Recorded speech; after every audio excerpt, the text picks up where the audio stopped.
علما گفتن که هر چیزی که خدا حرام کرده 3 علت داره. علت هر حرامی، نجسی، کثافتی، آلودگی، پلیدی، هر چیز ممنوع و منکر و بدعتی در دین 3 چیزه. 1 یا فساد، 2 یا ضرر، 3 یا نجسه. این قاعده داشته باش.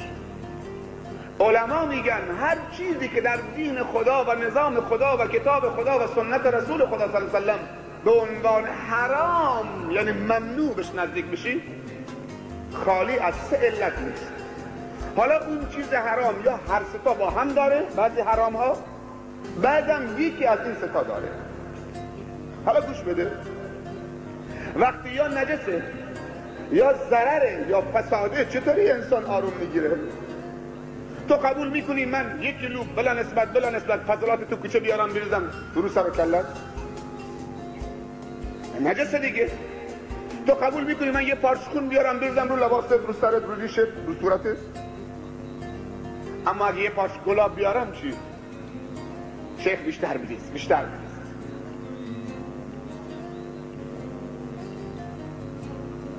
2 فساده، 3 ضرره.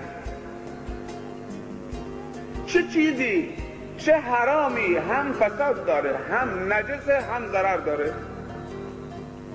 1 شراب. هر 3 تا رو داره.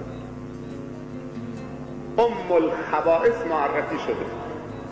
کجا معرفی شده؟ در همین قرآنی که ما توتیواری میکنیم. از حلقوممون تجاوز نمیکنیم.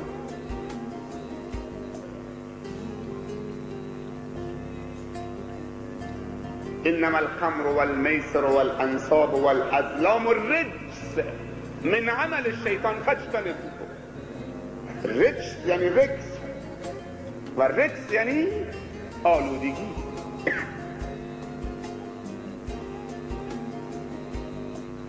شراب هم ضرر داره، هم فساد داره، هم نجسه. اگه 1 قطره شراب رو لباست باشه، رو بدنت باشه، رو جانمازت باشه، نمازت درست نیست.